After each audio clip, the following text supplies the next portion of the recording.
So the first one to present this morning is Oscar Tomico.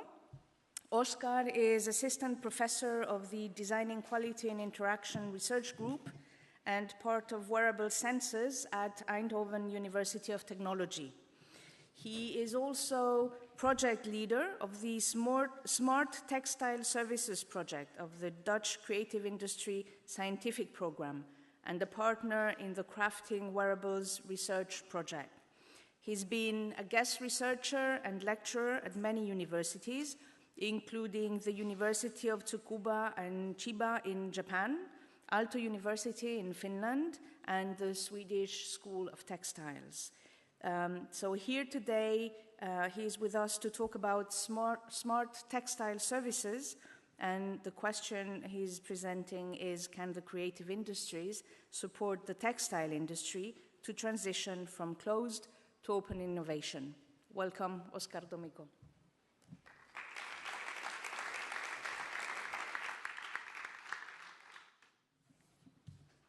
Gràcies. Suposo que la presentació la faré en anglès, però bueno, esperem que ens entenguem tots. So welcome everybody. As you know, my name is Oscar, and today what we are going to talk is how we can make an industry like the textile industry, which is quite traditional, to move on in a moment where we do need to collaborate, we do need to do things together. This works like this. So what I'm going to be talking, or what I'm going to be trying to answer with my presentation, is actually what's written here. So how can the creative industries, in this case like design and other like disciplines, support the textile industry to transition from closed to open innovation? And I'm going to do that by talking about the project that I've been working for the last 4 years. This project is called Smart Textile Services, and it's a bit more than just like a carpet with a plug. It's actually set by the government, by the Dutch government, in order to explore actually how we can move from products to services, how we can move from closed to open innovation, and also how we can actually move from vertical to horizontal production structures, which is one of the main problems for the textile industry. We are used to like buy a specific kind of material, do something with it, and sell it again. And someone else picks up these other sub-products, do something with it, and sell it again. And what we are doing actually is putting all the effort, all the responsibility on retail, on buying in quantities, in order to be able to have the margins enough for all the companies behind to work on it. But what if we would do it together?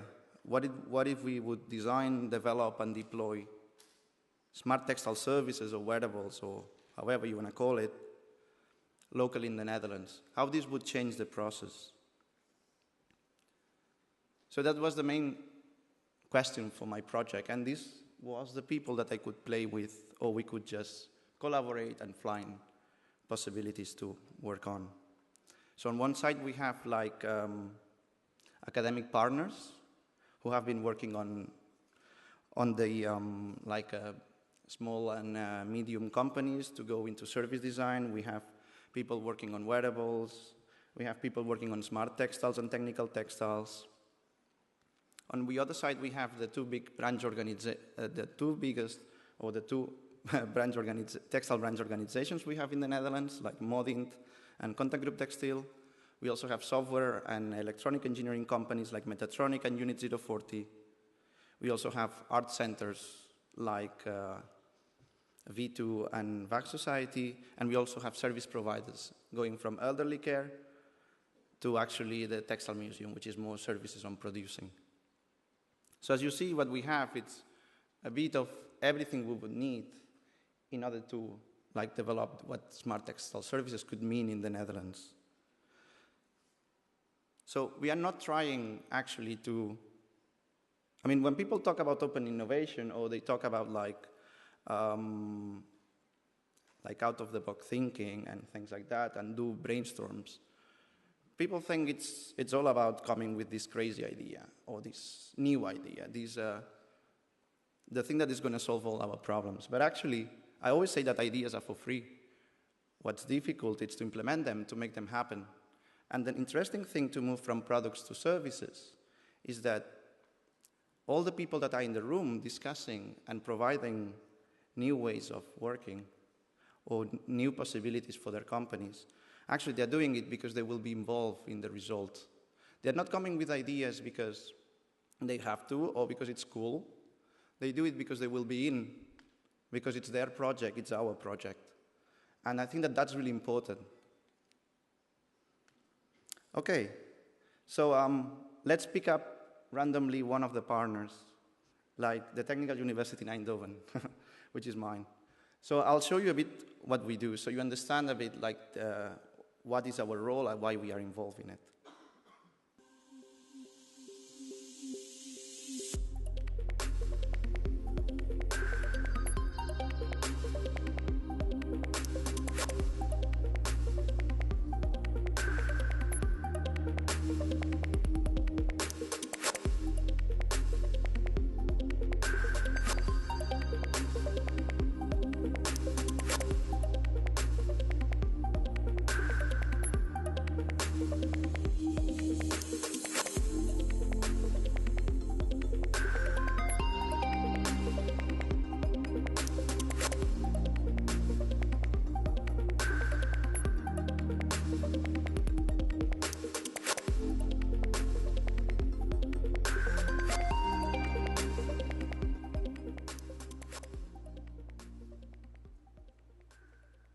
So in wearable sensors, that's what I work. What we explore is like, what are the challenges or the opportunities to bring technology close to the body? And what's the role of textiles in order to do that? So when we work with textiles, the relation we have with them is completely different than the relation you have with a remote control, right? But what happens when you get the remote control attached to your shirt or t-shirt, and suddenly you become like a wearable remote, or it becomes a wearable remote? What are the differences? What it means in terms of like the way of what it means for your way of being, what it means for your identity, how intimate is the relation you want to have with your remote. These are the kind of questions that we try to answer. And this project for us was like the perfect platform to not just dream about what's possible, but actually make it happen and even deploy it as a service in the future. But what are actually smart textile services? So here you have a few photos from projects we've been working on. If you have like a layer application, you can just focus on the blocks and you will see videos of it. For me, smart textiles offer the possibility to have a closer contact with the body. It supports, for example, to develop services that they are not based on our cognitive skills. They are not based on telling you what to do or like things that happen on your phone or on a piece of paper, but support the sensory motor skills. So support the way we behave, the way we move, the way we act, the way we do rehabilitation, the way that we, for example, like communicate with others when we are not able to talk, the way that we try to understand our body, the way that we shape our clothing, the way that we present ourselves. And not just by telling us what to do, but actually by supporting us to learn about it, by giving us information that is meaningful directly for our body and our way of acting. But let's put one example, which is one of the projects that we are almost finishing now. And it's called Vigor. Vigor is a knitted long sleeve shirt. I'm just reading because then I say it properly, because if not, the people that work on it might be angry. So Vigor is a knitted long sleeve shirt with integrated sensors made of conductive yarn, which monitors the movements of the upper body. It's a piece of wearable technology for geriatric patients that would enable the physiotherapists to gain more insight in the patient's exercise and their progress. Next to this, the garment can be worn when executing rehabilitation exercise and give feedback to the wearer by making sound or optionally also vibrate. Okay, this sounds like a product in a way, but what makes it a service? When we are trying to develop smart textiles, we get into the situations that there's no retail, there's no selling channels for these kind of things. There's no repairing channels for these kind of things. Where are you going to go? To the place where you repair your shoes or to the Apple store? Let's see what's going to happen in the future. But so for us, it's really interesting to move into services because then we can control the customer journey. We can control the way it's going to be deployed. And we can work also on the sustainability aspects of it. Because if we develop smart textiles with all the electronic components and then we sell them as mass-produced objects, I mean, this is like really bad.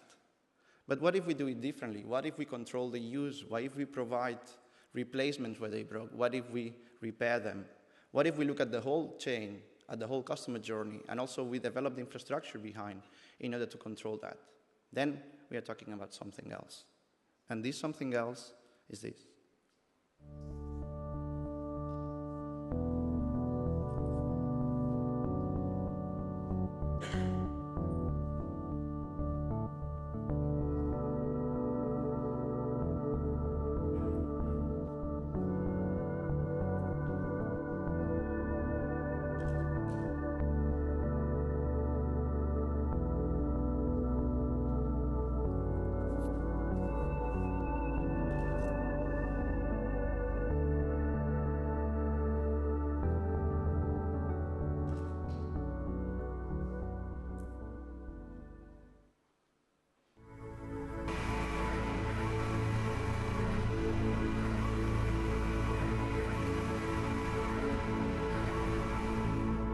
We design figures for people with dementia, but also their family members, physiotherapists, caretakers, doctors.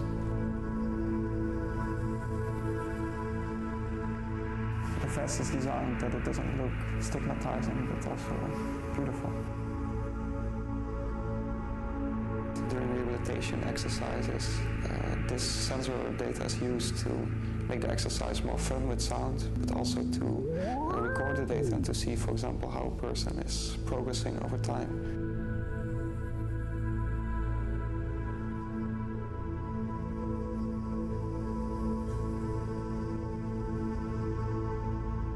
So basically the technology kind of becomes invisible. It's more about the feeling and the touch of the design.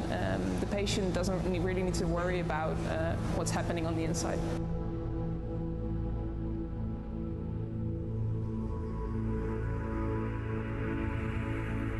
And I think getting them to move more, exercise more will improve the way they feel, the way they get older, and their well-being.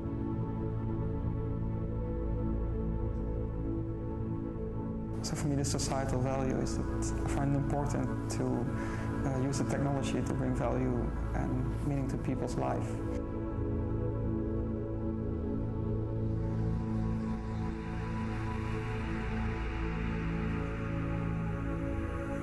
As a developer, the most interesting part of it is that how you implement the new smart technology into the industry and how the industry can work with this.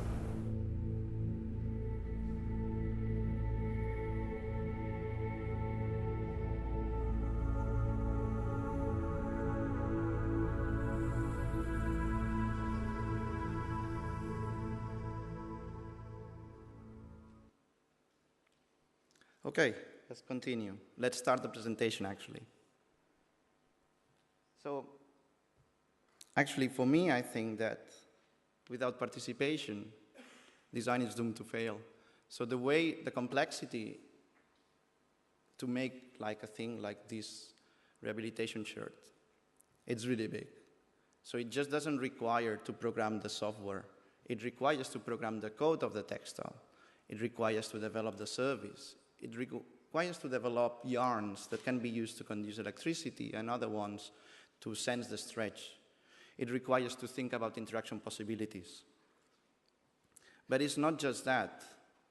Participation has multiple phases. It has a strategic phase, an educational phase, a user research phase, and a design phase. Let's see one of them. Figure is een vest die we gebruiken bij mensen met een dementie om wat meer bewegingen uit te lokken. door middel van sensoren die in het vest zitten. De problemen die je ziet bij oudere mensen met een dementie is dat ze minder initiatief tonen en dus minder zelf gaan bewegen. Dus eigenlijk gestimuleerd moeten worden tot bewegen. Het is een samenwerking tussen het vest en de tablet of een mobiel. En wanneer je dus het vest in beweging brengt, het op rek brengt, gaat er op de applicatie een muziekstuk spelen. En wat je kan doen door middel van de beweging is dat je de muziek harder gaat zetten of zachter gaat zetten. Of meer instrumenten of minder instrumenten.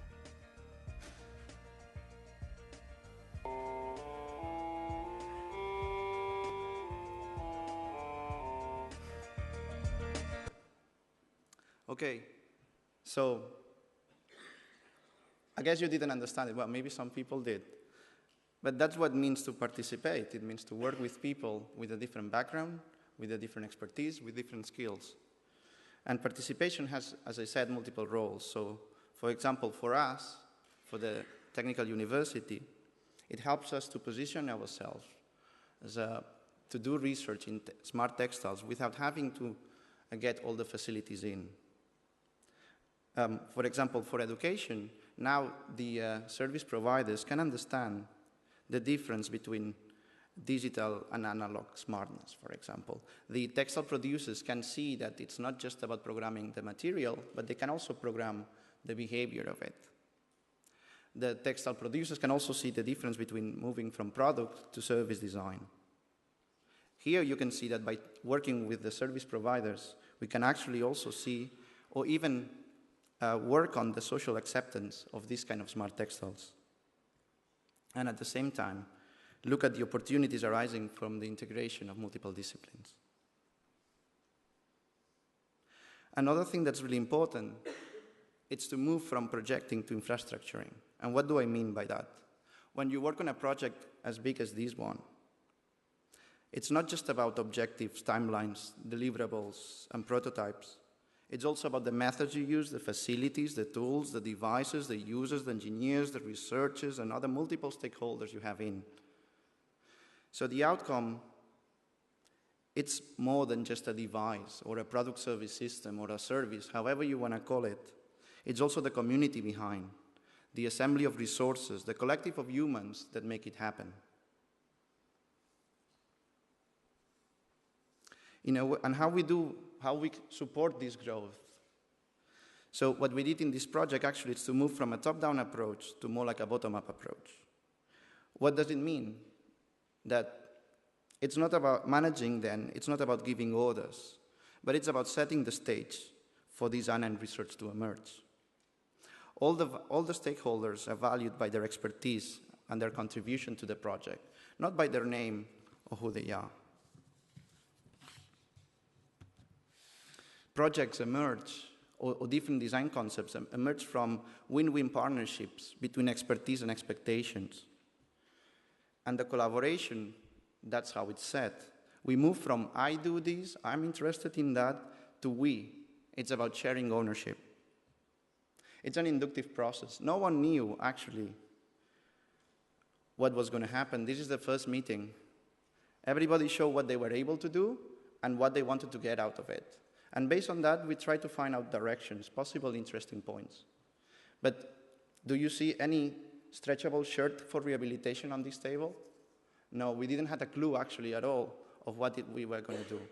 And by not setting up the direction, by not telling people what to do, we were able to let people get their best out of it, see how they could contribute, see how they could make things better, rather than see if they fit or not to what you wanted to do.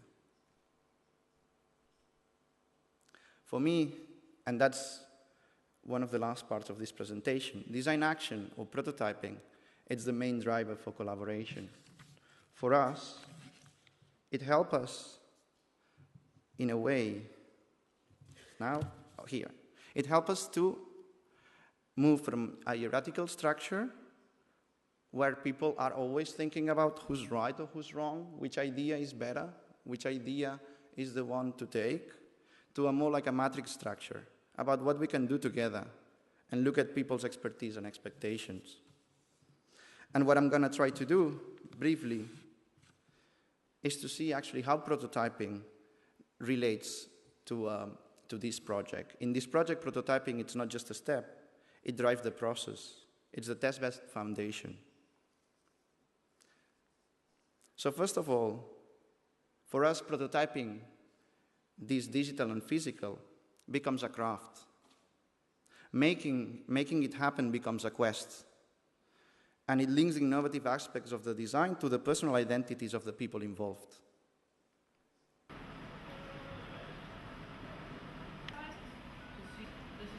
Yeah, so it should be really an entire, so we need only 2 yarn feeders instead of 5. Is that clear? Yes. Ben je al iets verder gekomen dan Jesse dan? Ja, hij doet het weer. Dankjewel. Even gezien ben ik. The other side, it's only this thread. But this Oh, we can try it.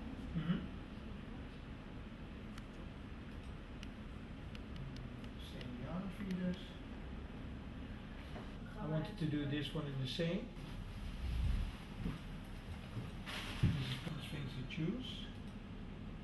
We have a structure in Tasia. Stof we gaan kopen en dat is gewoon tegen. I hope that he understands it.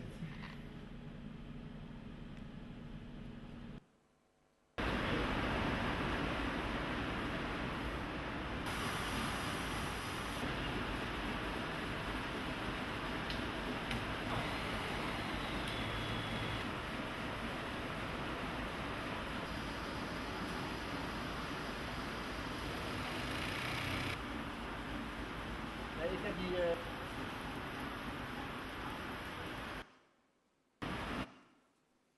Okay. So as you've seen, it didn't work as we planned. And this is with the Textile Museum, but some of the other companies, they were quite afraid of use conductive yarns or other kind of materials in the machines. But we managed, well, you saw some of the results. But what's the next thing? Prototyping and working on the details of things builds a creative culture. So we always show what we do. You've seen the insides of part of the things. You even have seen the code of the textile here. We not just share what we work on, but we also share our facilities. So we have people coming to use what we have. And we also have designers in residence. So here we have Paulien van Dongen. We also work with Bode Akkersdijk and also with Eugene John. So people who are quite known in the area. Paulien and Bode both went last year to South by Southwest to represent the Netherlands. But let's see what she has to say and why she's working with us. Well, I'm here in the Textile Lab today to create a new iteration of the Vigor. So basically the second prototype of the shirt that we have here. Naar voren doen. Ja? Begin maar eens met links naar voren. En dan weer terug. En dan naar rechts naar voren. En nu maar eens met 2 tegelijk. And I'm mainly looking at the way of integrating the conductive yarn. So here, for instance, this is some sample that we did at Savo, where we tried to use the conductive yarn as efficiently as possible, but also in a way that it creates a small tunnel to connect the different modules in a seamless way. Dan moeten we even zien zo erg met de voorkant erbij. Hier is wel, die loopt eruit. Ja. Die willen doorlopen. Yeah. So what I'm looking at now is how to create a more like a ribbed texture, either with one color or with multiple colors, and creating different directions also in the knit. In the end, this is going to be the shape of the garment, and then we're going to play with the different volumes of the knit and the placements of the conductive sensors around the body. And just to finish, Prototyping also builds an appreciative culture. If you work on things and you put your best on it, it will be recognized. So, for example, with the people that we are working on, we all give lectures in multiple places, like at Dev Festival, at HackerU, at VAC Society, at the Swedish School of Textiles, even here at the Institute of Advanced Architecture. We also coordinate events, for example, the Fashion Biennale in the Netherlands, or the design debates that are organized in Eindhoven, or the hypercrafting fashion workshops in Amsterdam. We also collaborate in other projects where people want to use part of the technologies or the applications we develop in completely different kind of things. And we also are developing new projects that can support the continuation of this network. And of course, we've shown things in Design Week, Beijing Week, in different conferences, etc., etc., etc. And even here, so if you just go downstairs to the smart flexibility, I think there's 4 things that somehow the things we've done here have actually inspired them. And I think that this is all what I wanted to say. Thank you.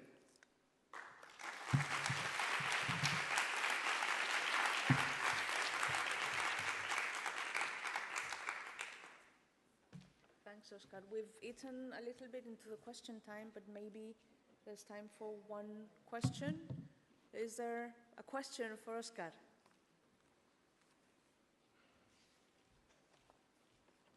No? Okay, so thanks a lot.